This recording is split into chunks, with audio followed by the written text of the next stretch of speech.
Hey everyone, guess what? Ah, we're here with James. James is in a band called the Grasshopper. The Grasshopper Lies, I want to say heavy.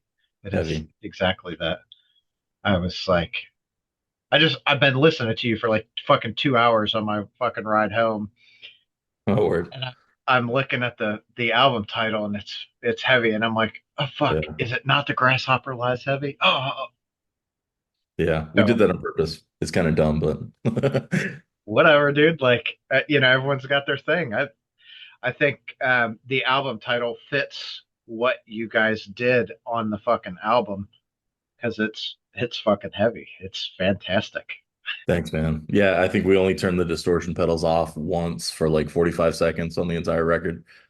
Yes, yeah, Yeah. that's fucking cool. So, um, you guys are super new to me.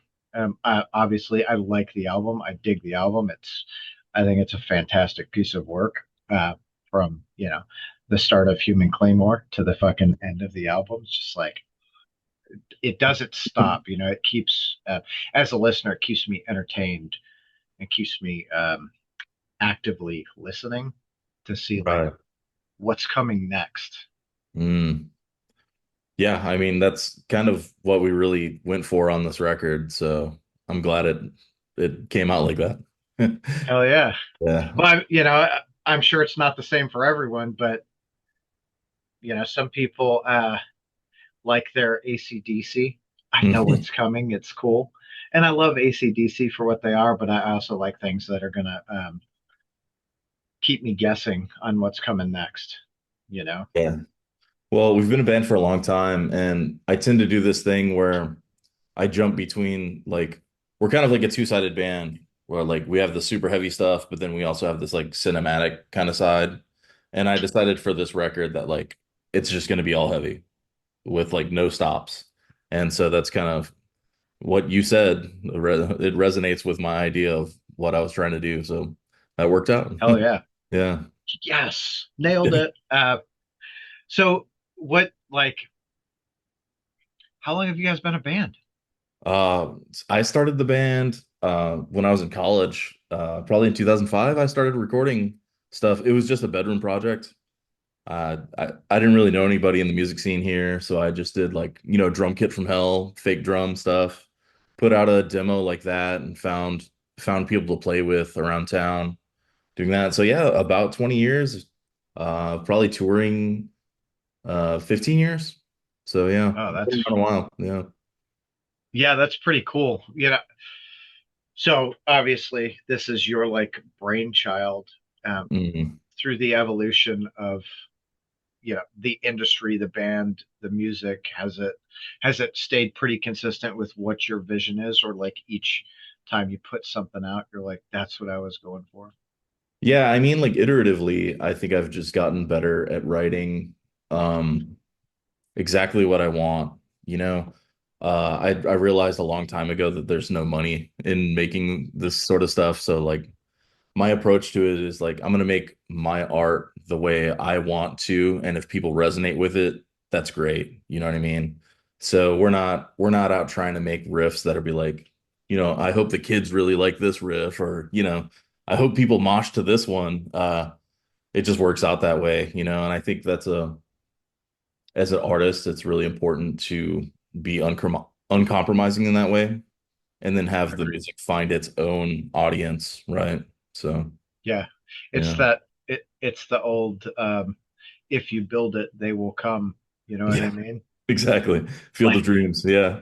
yeah, yeah, and it's kind of cheesy to say, but I'm 100% with you. I'd rather have the artist create what is real to them and what they want to create instead of trying to create something to appease other people in the fucking world. Because at that point, I, to me, you lose the art of it all. Yeah. Well, I think metal's full of that. There's so much like fake shit that comes out now, and that's who you see, playing these bigger festivals and stuff.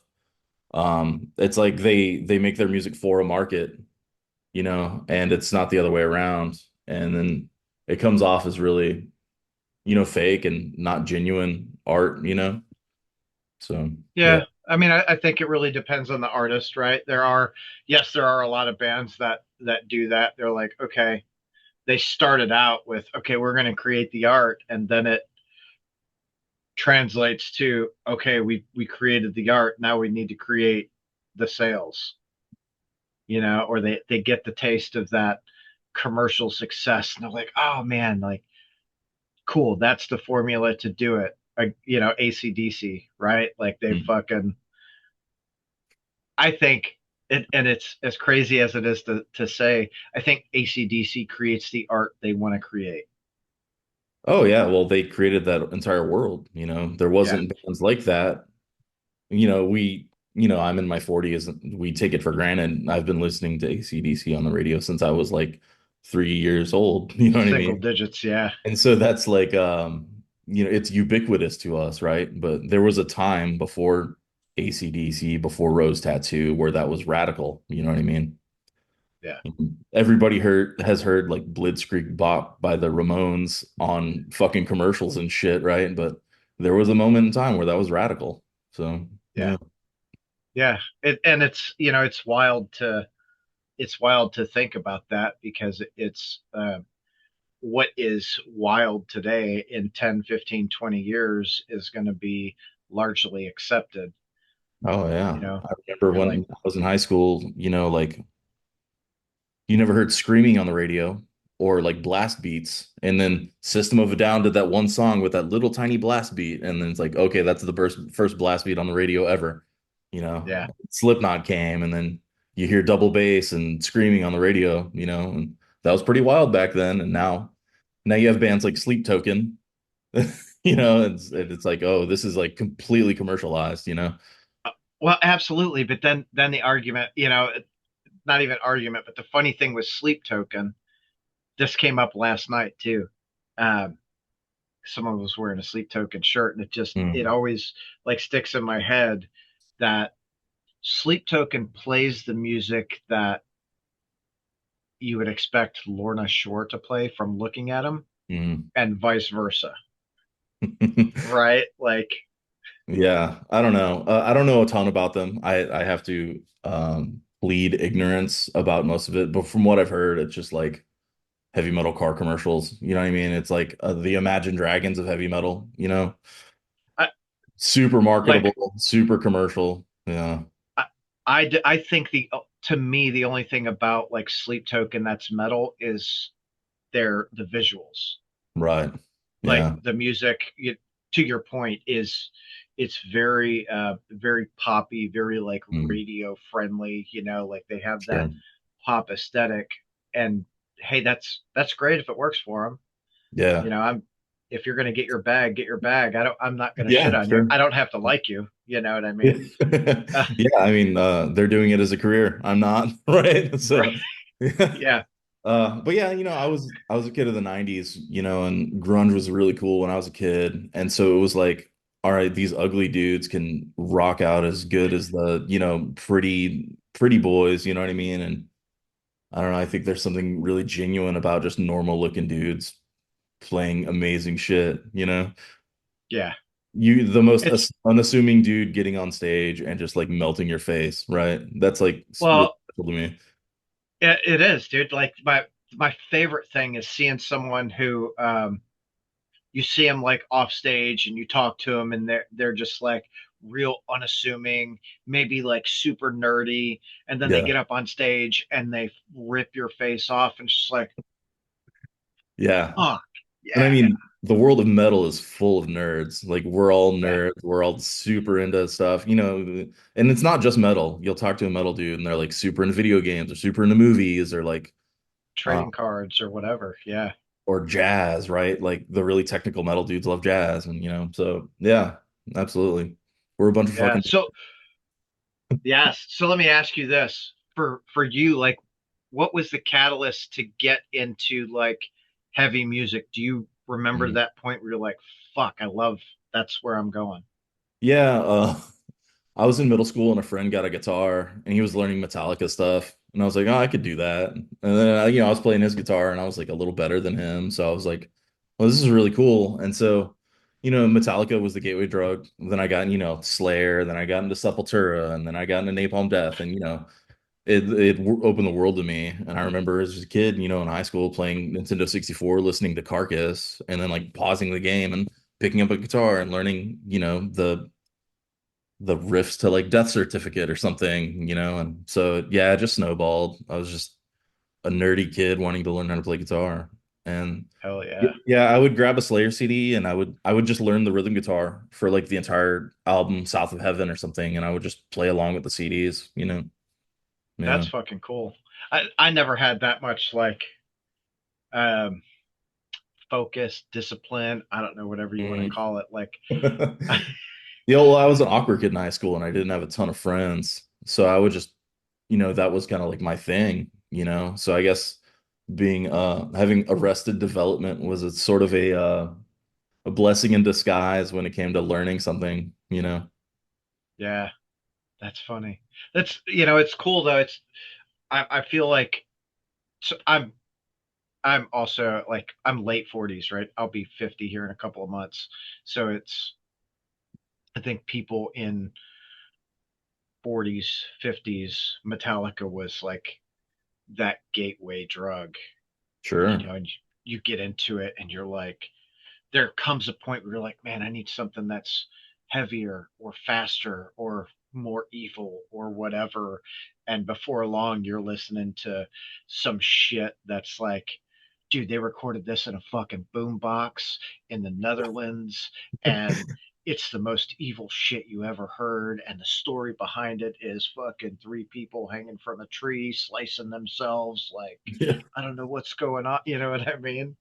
Yeah, I remember specifically, like as a kid before the algorithms, it was rock radio, right? And so like, Metallica, Nine Inch Nails, and that would get you to, like I was saying earlier, Slayer, all that stuff, Ministry.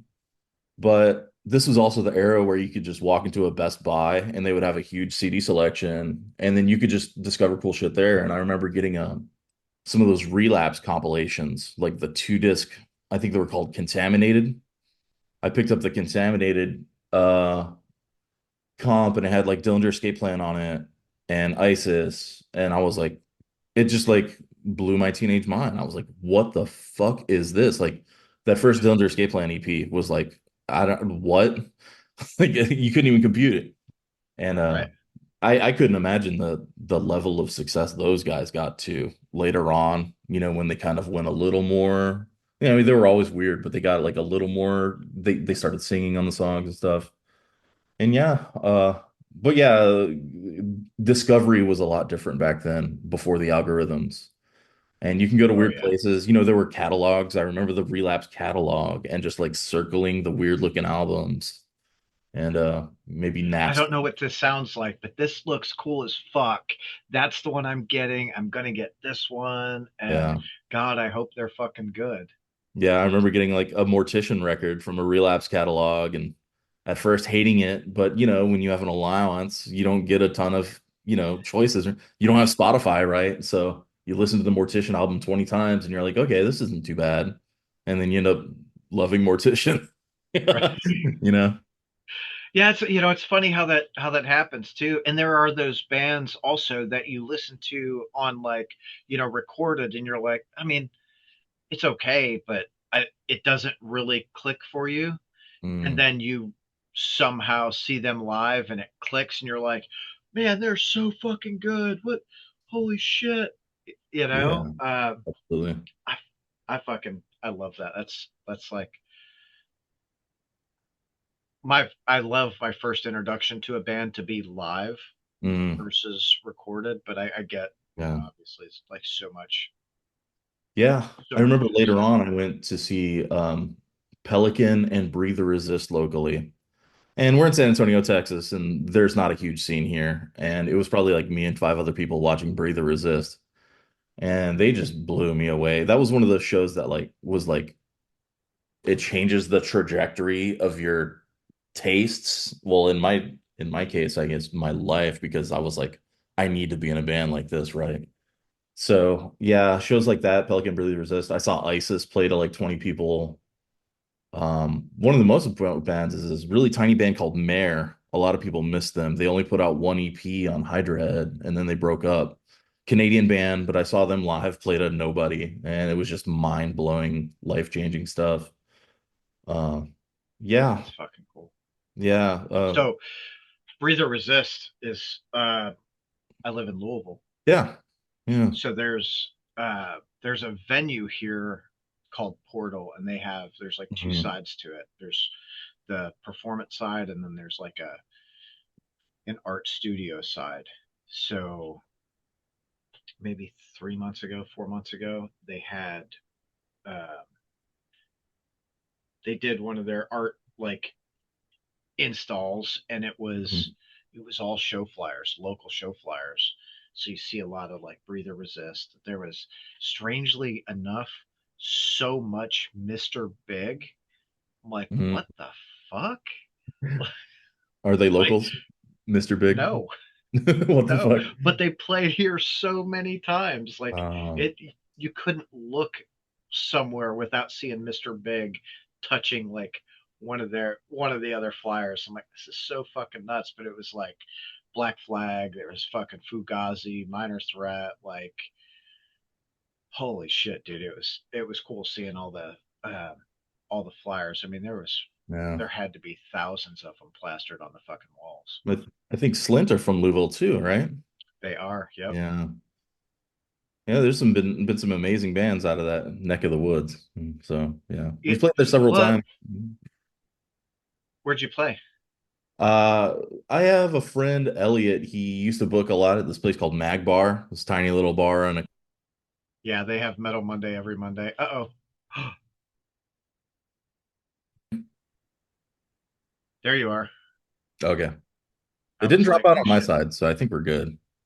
Okay, cool. Yeah. Yeah, Magbar, it's still a fucking institution. Like it is now they have Metal Monday like every fucking Monday, and it's, I think for most heavier or like metal or metal adjacent bands, that's the place that you want to be introduced to the fucking crowd. Introduced to the crowd. Yeah. I'm so smart. Yeah, we played there a few times, and then we did a bigger show at Elliot booked a PRF barbecue Louisville show, and then we played that. The headliners were like Whores and Cherubs. I think that's where I met Cherubs. We're friends now. But Nice. yeah, Louisville's always been good to us. So love Yeah. playing here. Louisville Stout. Horrors will be here in, I think, like 4 or 5 days. Oh, nice. Yeah, with our friends Rickshaw Billy. I love those Yep. guys.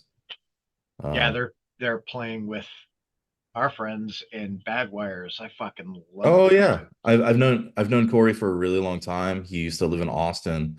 He played in a Yeah, band called Megazilla that Grasshopper played with back in the day several times.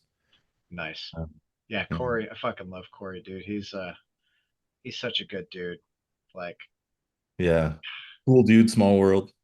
yeah, it really is. You know, and you you really don't think about it until you start talking to people about other bands, and you're like, oh yeah, I fucking know them from blah blah blah blah blah. Yeah. Holy shit. You know, 100%. Yeah. we were at a festival last year, Post Fest, and Hmm. it was fucking great. But we're standing there. I'm talking with a couple of people, and it's like, you know, when you get into the music scenes, there's only like 12 fucking people that really support the whole fucking scene. So you go to a show and everyone knows one of those 12 fucking people. It's awesome. Yeah, 100%. I fucking love it. So back to Grasshopper Yeah. and Heavy. What song on there for you is your favorite, or that you prefer to perform over the others? Oh man. Probably the instrumental closer, Maze. Um, just because that song is just like so weird. The time signatures are all over the place. It's not too difficult to play on guitar, but for me, the drumming really locks it in. And sometimes we play live with two drummers. We have like two drummers on rotation, so like whoever is available to play the show will. But when we have both drummers playing that song and they lock together, it's just like the sickest thing in the world, you know? And then we'll put them up front on stage and then we're all behind them because that's kind of That's like, dope. It's kind of like a, a spectacle, right? When they lock in. So yeah, I love playing Maze. Just the songs that people really vibe with. Lyrics are hard, which is directly inspired by Rich Hot Billy's Burger Patrol. I told them that the last time we played with them. But yeah, the riff on that song is just so fun to play, and it's kind of like a polyrhythm thing that loops on itself. I always enjoy that kind of stuff. Yeah. That's cool. I want to see you guys. First, I want to see you guys. Second, I want to see you guys with two fucking drummers because, like, the only band I've ever seen with two drummers is the Melvins. Yeah. Yeah, And that was a big inspiration for us. And also our friends from Philly, or no, Pittsburgh, maybe, Ed Hockley, they tour with two drummers too, and they're locked in, and it's really cool to see. Yeah. that's fucking dude, like for me, obviously, the rhythm section, the drums and the bass, I think really like help drive. But when you have like two solid fucking drummers that are not just drummers but performers that Yes. can Yeah. entertain the fucking crowd, it is like it's a whole different experience than seeing a band perform.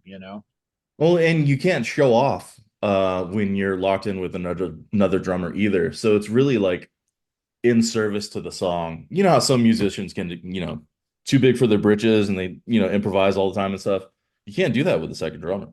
You really Right. have to be locked in. And our music is so rhythmic. Like our songs are like about the riff. Everything is subservient to the riff. So we lock into that riff, and then that's where people start throwing elbows and stuff, you know what I mean? And you know, headbanging and shit. And when people lock into our rhythm and like the crowd like locks in with that, and it's like that shared experience, like that's really what it's all about. Oh yeah. Yeah. Well, I think that's what's always drawn me to like live shows is you go there and I've always been the weirdo, the black sheep or outcast or whatever you want to call it, but I go to a live show and it doesn't matter. Hmm. There it's like as the weirdo, you're fucking anonymous. You True. have your like group of friends that are like, oh, cool, and you might talk to a couple of people and that's cool, but there feels like no judgment. Like no one Yeah. gives a flying fuck. We're all there to essentially worship, the riff or the band Yeah. and Well, that. not to get too philosophical, but I think in a world where we're all really divided and we're all isolated because of technology and smartphones and politics and stuff, it's good to have like a communal experience. And it's not even like we're not having conversations, we're not talking, we're just having a communal aesthetic experience. It's really art and we're reacting to art. And you're not a viewer in a theater, you're like part of an energy, Yeah. and I think the world needs that right now, especially America, because we're so mentally fucked up right now. Like America's in this like crazy mental health crisis and everybody feels so divided and isolated. I think a live rock show really does great things for people's mental health. It 100% does. I'm with you absolutely. Like that is to me, music is like the great unifier. You know what Hmm. I mean? Like if we're there for the band, we're typically talking about the band, not some bullshit divisive term that someone has said we need to fucking this is what you have to be. I'm not conservative, I'm not liberal, I'm a fucking human first and foremost. And second, I fucking love this music and you Yeah. love this music.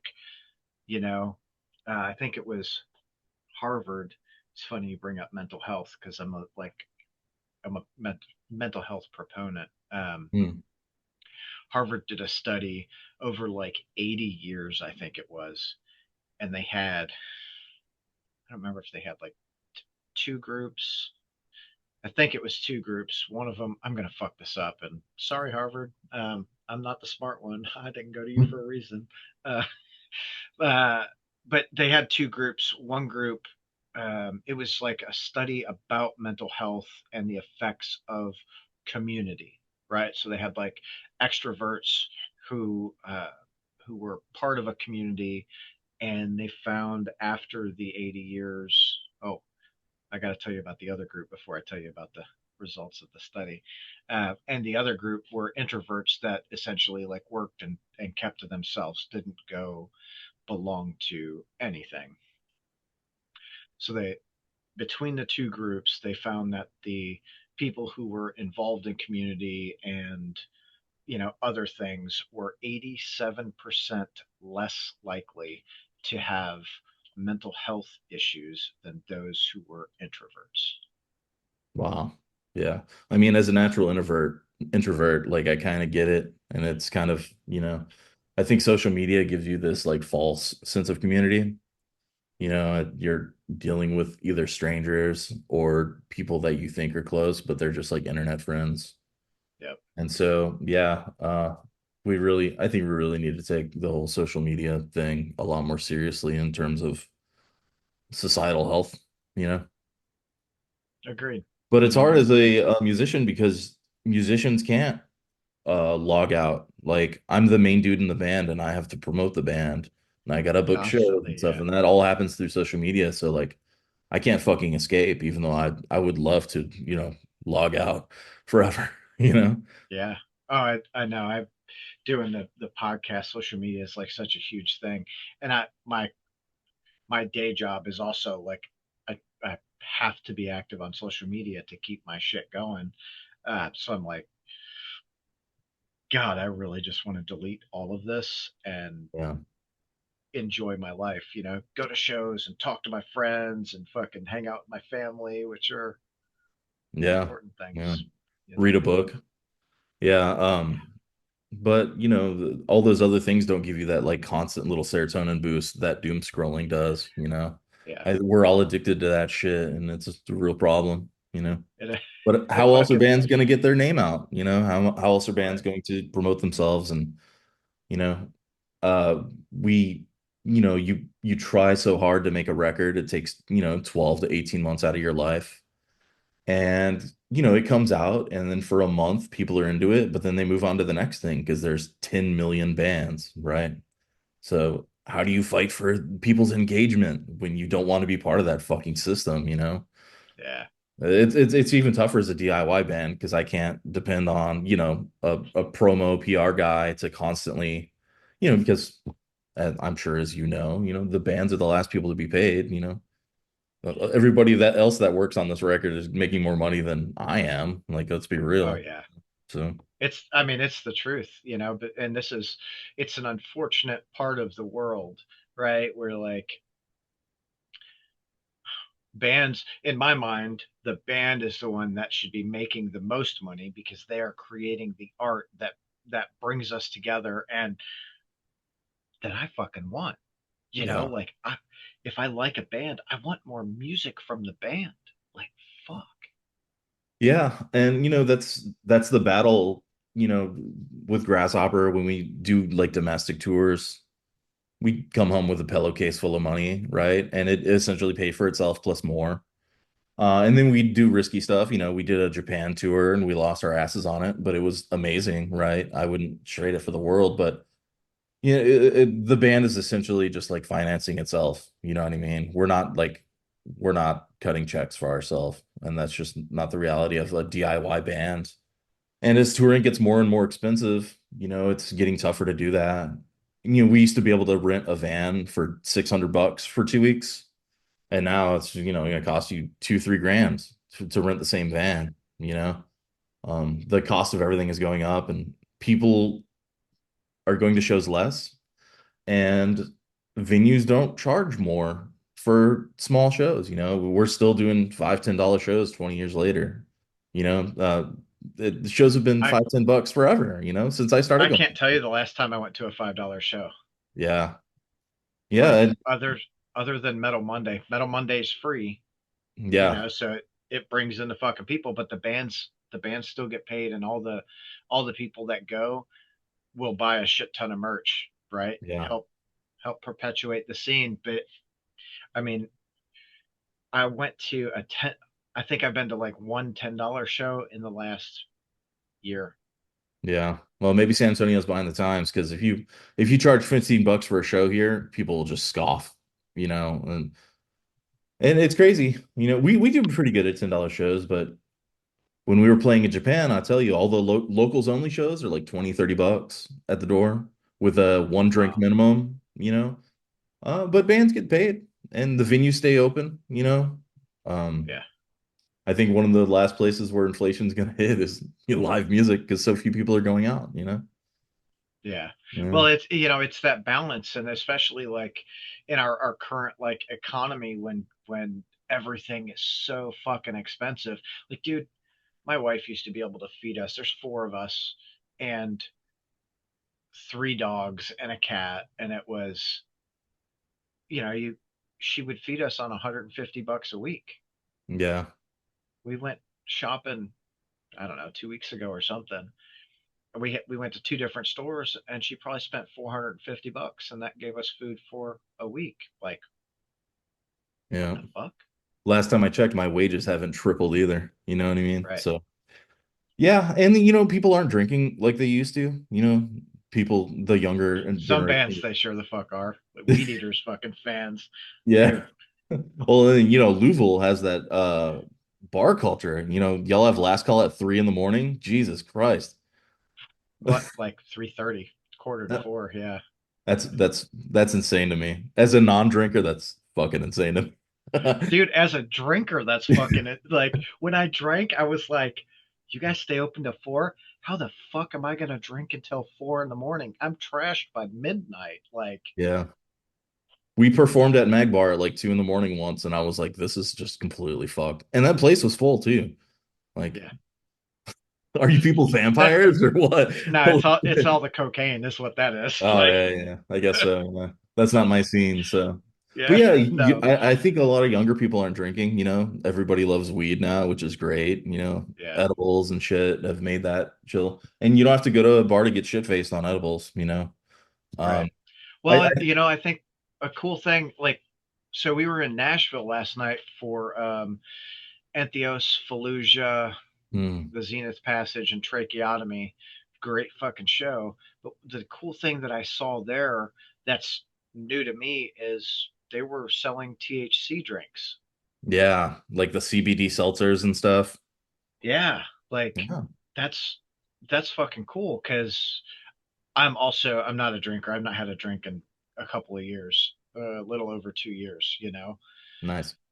Um, so I don't miss waking up with a fucking hangover. Like that's cool. And I'm not a pot smoker either. Yeah. Like I stay pretty clear headed most of the time. But I had one of those THC drinks last night, and I was like, oh, like it didn't. I didn't feel fucked up at all. I only had one.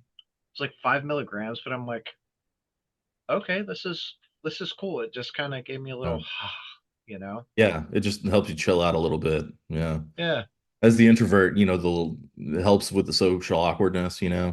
yeah, But yeah, I don't know. I've never been much of a drinker, and this is a whole topic we could talk a lot about, but the marriage of drinking culture and live music culture, they're so tightly married together. That's always been really weird to me. And I've always, actually liked playing DIY spots that are all ages, things like that. Because, think about the times in your life where music was most important to you. I bet it was when you were a fucking teenager, right? And having young kids come out to shows is so important now.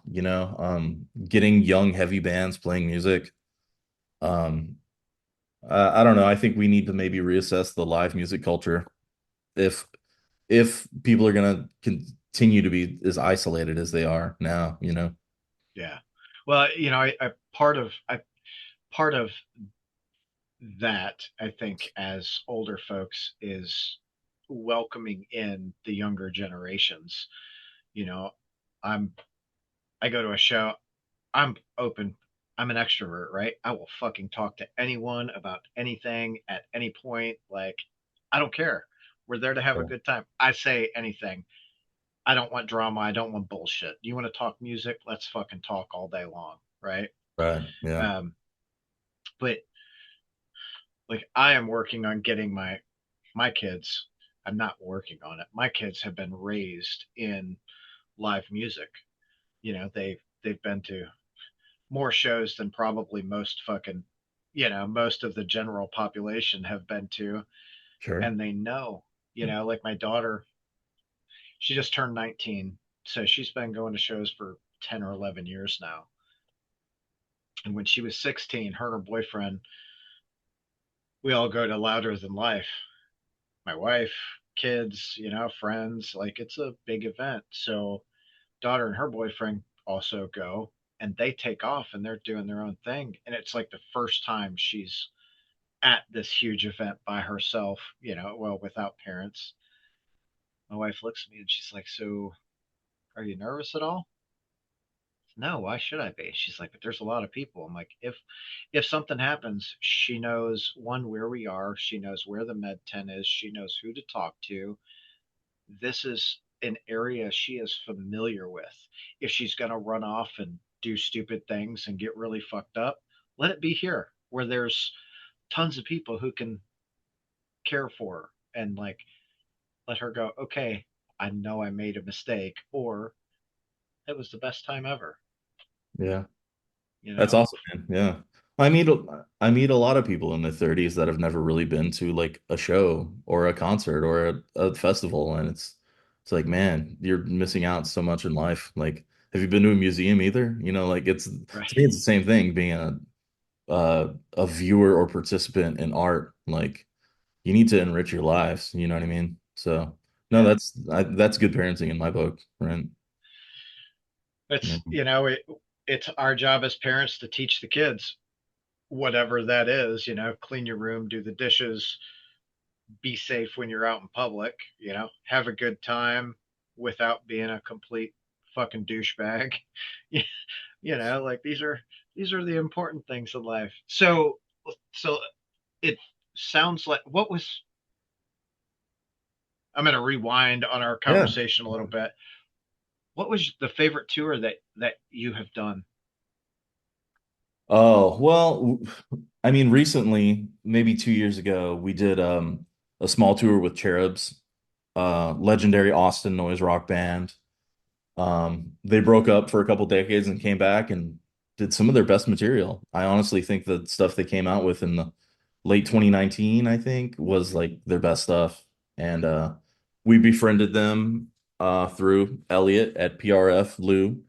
And yeah, we did a small tour with them in the region, and we went up to Oklahoma City and played with Chat Pile in their hometown, and that was an amazing show. It was sold out before the doors opened because of Chat Pile and their meteoric rise. That was great. Some of the solo tours we've done over the years, just meeting tour friends. Like, I don't know if you've ever been in a touring band, but like, Yeah. I don't know, tour friends are a different kind of friend. It's kind of like in Fight Club when they talk about like airplane friends. The tour friends you kind of like hold near and dear to your heart. And especially the Japan tour, I've met several friends over there in Japan and we've become really close. There's a stoner rock band from Osaka called Lightning Swells Forever, and I'm really good friends with their guitar player Zoe. And I've been back to Japan a few times since then, and every time we go, we just catch up and we'll go to a izakaya and drink beer and yeah, just the relationships I've made through touring and playing in a rock band, like that's really important to me. That's super cool. I think Yeah, it's I like when someone recognizes that because as a touring band, when you go to a town, you're looking for those familiar faces. 100%. Especially like the second time you go, you're like, man, that first show, maybe there was like three people there, and you're like, fuck, I hope I see one of those three people back. You know, there's like 10 people, and you're like, oh, there's fucking John. Hey, dude, what's up? Or Yeah. whatever it is. It's like rewarding. Like Oh yeah. okay, Yeah. The Midwest has always been really good to us in that way. Kansas City, Minneapolis. Minneapolis is basically our second home because that's where our record label is. And we have bigger shows there than we do at home. So yeah, it's always great to catch up with people on the road. Fuck yeah. That's cool. That's super cool. So the what I'm not even going to ask that. I was going to ask what band did you play with that you never thought you would play with, and the answer is going to be Cherubs. So Oh yeah, they're not just a band we played with too. Like they're like our friends. Like I could yeah, text them right now, and that means the world to me. You know what I mean? Oh, and they're also on Relapse, which is as a child growing up, Relapse was like they were like the label, right? That's where all the yeah. amazing bands came from. And so yeah, it's it's cool to be like adjacent to greatness. That's gonna be our next album, I guess. Next album title, Adjacent to Adjacent Greatness. to greatness. Like Yeah. that's fucking awesome. You guys heard it here first. Fuck yeah. I'm definitely using that. Hell yeah. I want to hear that song. This is the title track, Adjacent to Greatness. Yeah. Yeah. Well, Boom. Cherubs did a compilation record after they broke up. It was called Short of Popular. And I think that's, sort of similar. Yeah. Yeah. Yeah, it's in that, like we're making fun of it a little bit, right? Like Mhm. it's also like the reality with an underground bands, you know. People don't, oh, you playing a band? Like, do you guys tour? Yeah, we fucking tour. We, did, yeah, I don't know, 80 or 90 days last year. Oh, you guys toured. Like, why aren't you really big? Like, why don't I know about you? Yeah. Well, what's the saying, comparison is the thief of joy. Yeah. As an underground band, you can compare yourself to, a lot of my friends, like close friends, have gotten really, popular.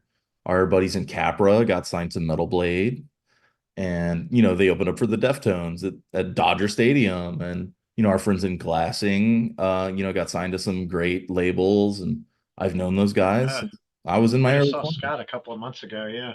Yeah.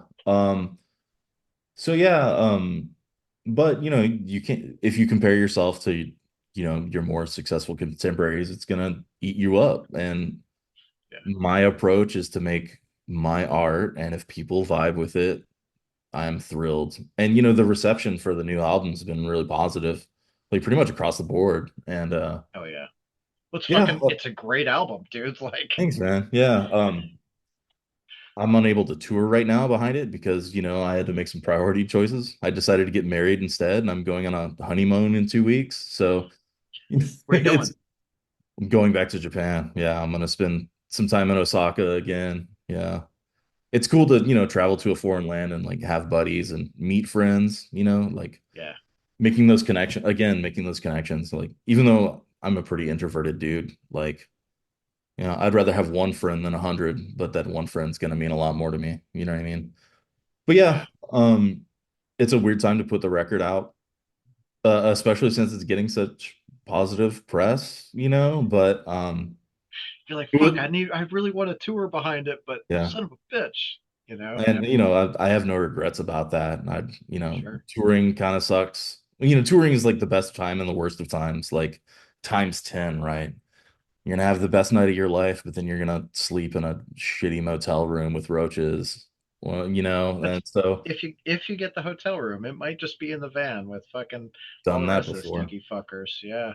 I've slept on the back of a Ampeg 810 in the back of a van, more than once. But yeah, that's, the reality of it. We're not living lavishly or anything. And so it is a labor of love when we go on tour, And, as For the sure. boys get older, our drummer, Steven has 2 kids, and our other drummer, Chad, has 2 kids. And, everybody's got their shit going on. It's harder to do that and justify, like breaking even on it. But we do it because it's amazing, it's rock and roll's It's a awesome. So calling. I we'll think I call it a sick compulsion. Yeah, that. like I mean, too that's dumb a to fair quit. statement, right? Like, Yeah, because it's like bloodletting constantly. Like, yeah. man, I've got to do it, but I'm gonna fucking cut myself a little bit just to. It's also therapy, Yeah. Playing is very cathartic. So, but yeah, it's at this point in my life, it's a balance. What do I want to do with my life? The years are getting shorter, and uh, yeah, sometimes I need some me time. It's bad timing for the record, but also, we're at a point where most people just ingest this shit on Spotify, and so I don't know if going out to dive bars right now is really boosting sales as much as it used to, you know. I, We'll sell a few I records a night, honestly, but yeah. I, but I think it really does a lot for a band. There's a band out of Detroit that released an album, and they do better selling the records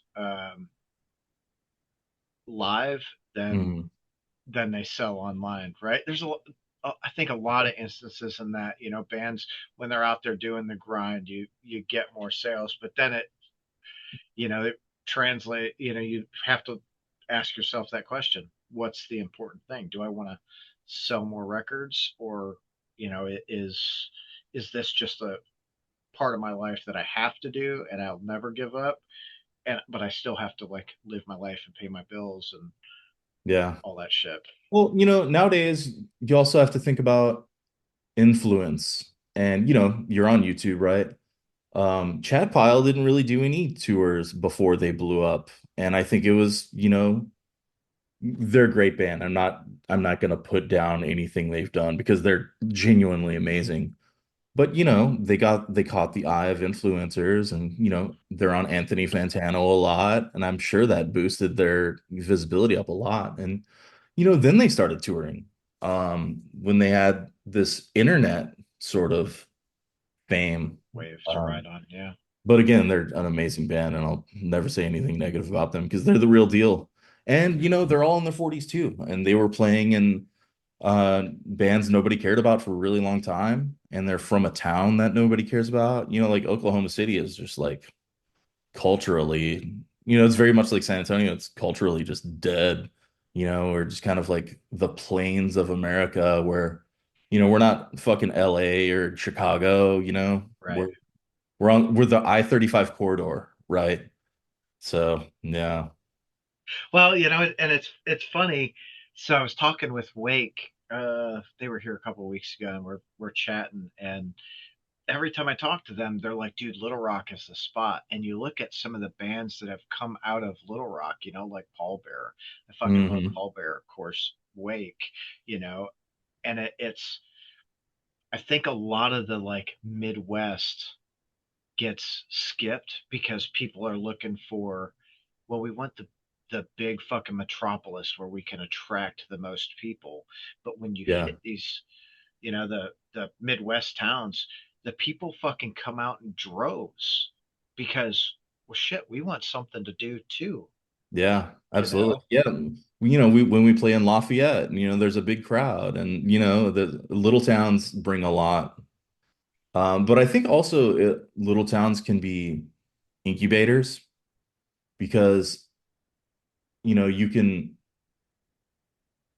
do really cool things and nobody gives a shit. But that can be a negative or positive thing. Like you can take it as like no one gives a shit, so I'm gonna make the weirdest fucking most creative shit ever and put it out into the world.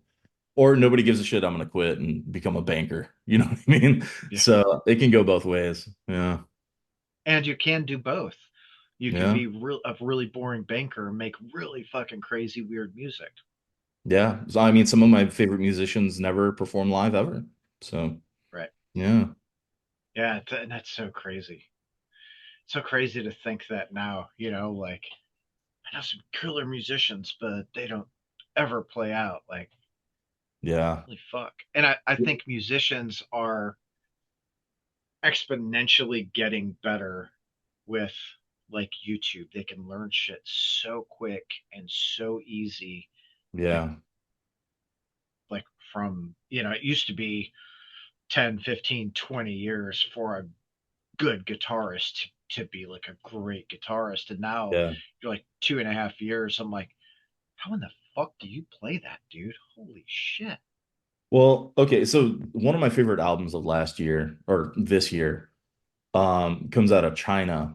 I don't know if you're familiar with this dude. He's like really mysterious, but he makes albums under different names. The one that caught my attention was called Hoplites. And he did a new album this year called Smikra, and he's just a one-man band, and he makes this insane stuff, and he's blown up on Bandcamp several times. And yeah, he's just isolated in China. China doesn't have an extreme metal scene, and it's like the most extreme, ultra technical death metal. And it's coming from, it's basically he's in a bubble. But because of the democratization of the internet and that isolation, he's made really extreme cool stuff. I'll send you those records. They're really insane.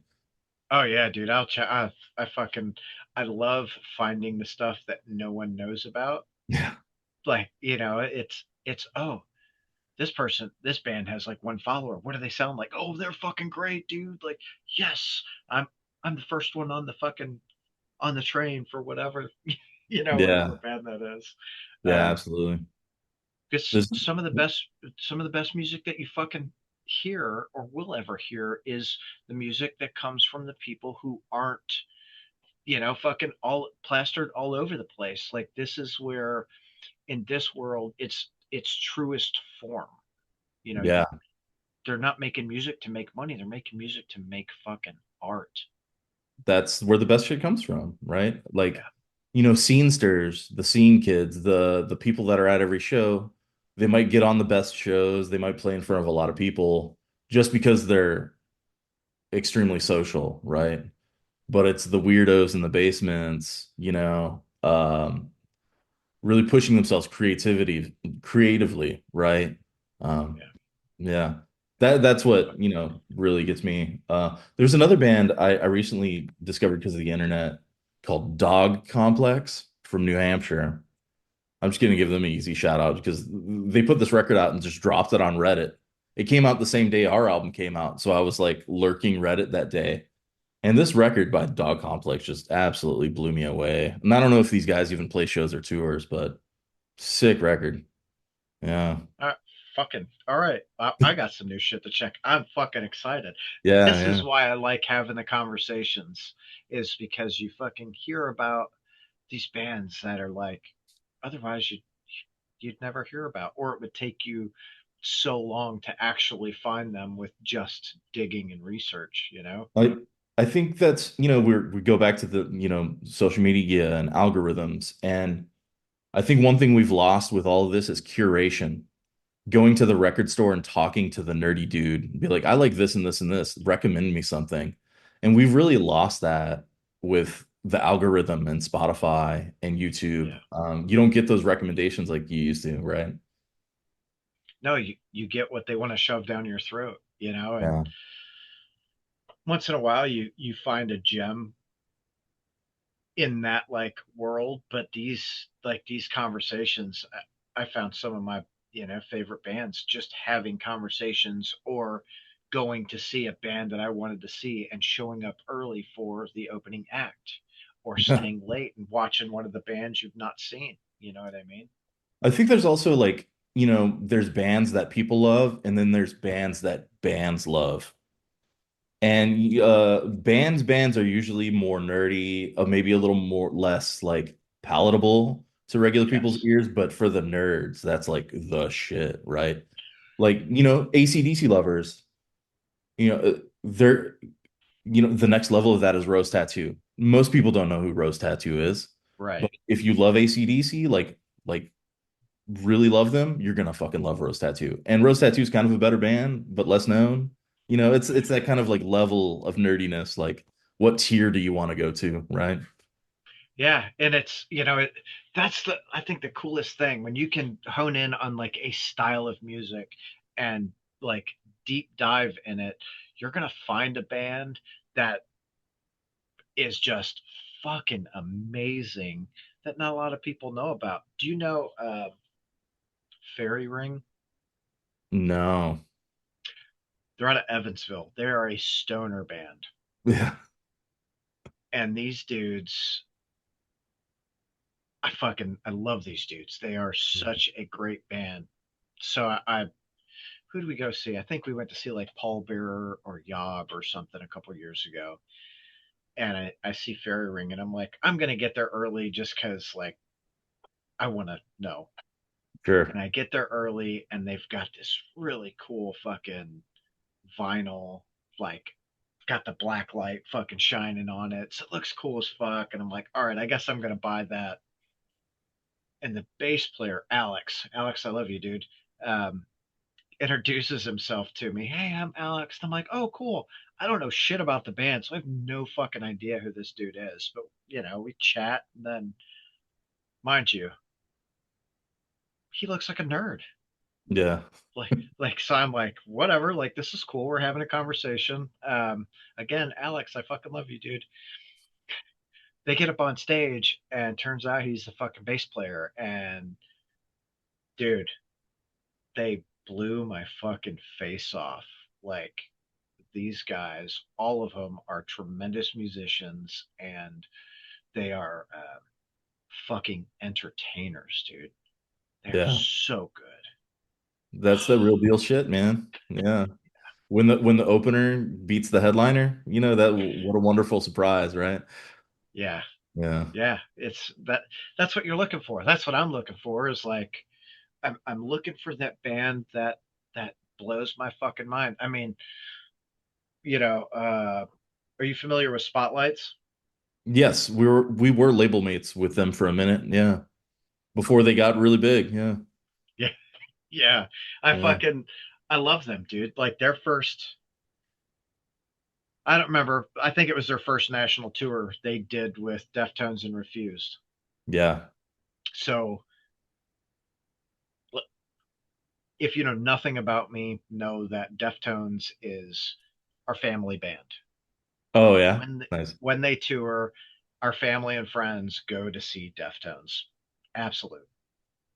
Sure. So 2016, we go to fucking see Deftones in Detroit, and of course Deftones refused, and I had no idea who the opener was.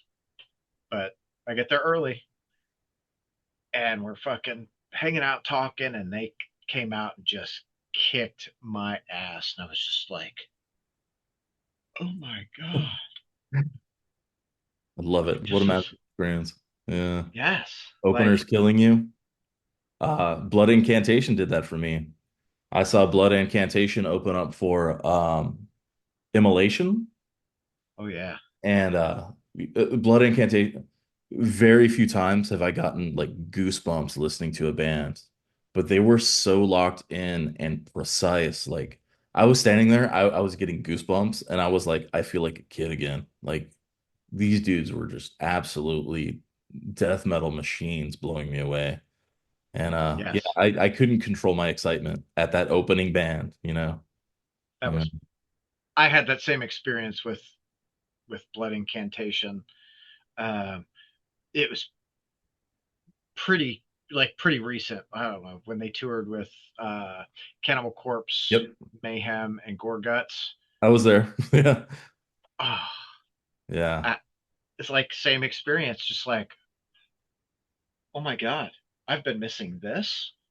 Holy Yeah. fuck! Yeah. I had been a fan of the earlier stuff, just, buying it on Bandcamp, but I hadn't seen it live.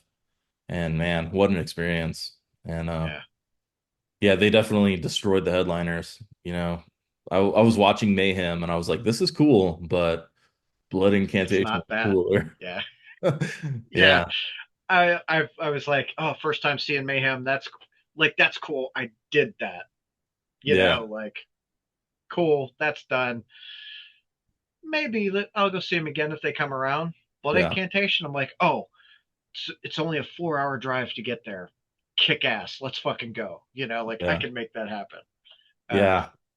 Well, the Mayhem for me was like, okay, I checked that box, right? yeah, Yeah, but I really connected with the Blood Incantation set.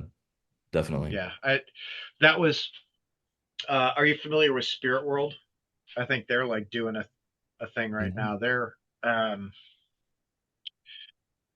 I don't I don't know how to explain them other than it's a mix of like country and western music and like hardcore.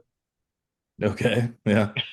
Uh, they come out dressed like fucking cowboys, dude, and kick your face in. Like Nice. they're they're fucking fantastic. So we went to see them. I don't know 2 weeks ago or something. Like I've seen them 3 times in the last like 4 months or some Wow. shit.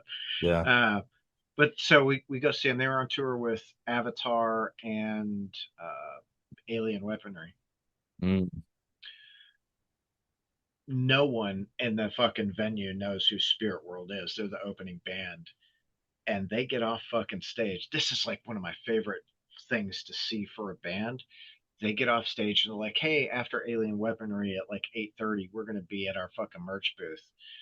At 8:20, people are fucking lining up buying fucking merch and hanging out, dude. And I watched this fucking line for 35 minutes of them just signing shit and taking pictures. So fucking cool to see, like, to see a response to really any band, but specifically a band that you fucking like. You're like, dude, this is cool.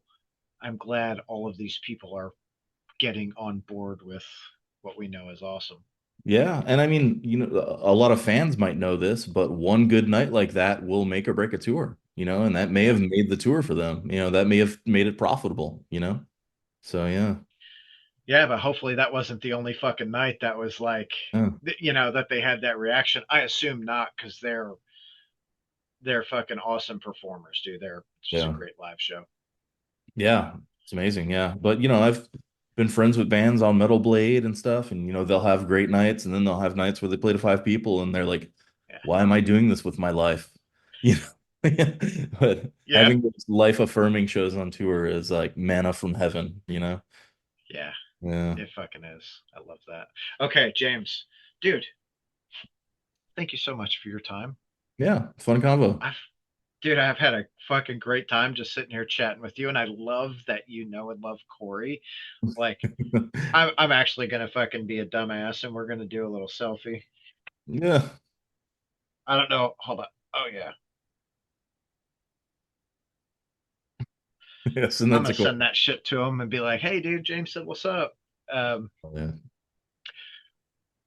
when you're ready to tour and coming back, hopefully coming back through Louisville, um, let me know so we can make sure that you guys are taken care of. A good buddy of mine is like a chef, and we like try to like make sure the band is at least fed really well while they're here. Amazing. So Yeah. Yeah, we might I think our goal is to our record label throws a festival every year in Minneapolis called Caterwaul. So I think we're gonna make it up to Caterwaul this summer. I think it's around Memorial Day-ish. cool.